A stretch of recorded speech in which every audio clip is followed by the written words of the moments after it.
নমস্কার সকলকে। আজ একটা একদম ভিন্ন টপিকে আমি একটা কাজ করেছি, সেটা হচ্ছে মহাবিদ্যার নবম মহাবিদ্যা মাতঙ্গী দেবী।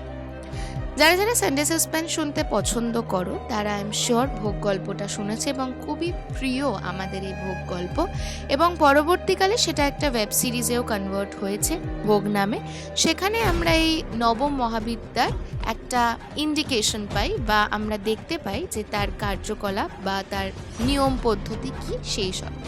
কিন্তু 10 মহাবিদ্যা এই কনসেপ্টটা তন্ত্র সাধনাতে লাগে আমি যতদূর পড়েছি এবং শুনেছি, কিন্তু আমি অত ডিটেলস জানি না।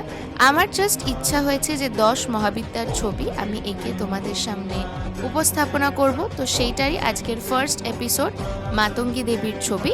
তারপরে আরও যে 9টা মহাবিদ্যা আছে আমি তাদের ছবি এঁকে তোমাদের সামনে প্রেজেন্ট করব, এবং তোমরা জানিও যে কেমন হয়েছে। এটা ছোট্ট একটা সিরিজ, আমার ইচ্ছা হয়েছে বলেই আমি বানাচ্ছি। এবং এই ছবিটা কেমন হয়েছে তোমরা কিন্তু অবশ্যই কমেন্ট করে জানিও, কারণ আমি এই দেবীর কোনো অ্যাকচুয়াল ছবি পাইনি। So it was all what I have heard in the stories. Like, share and comment.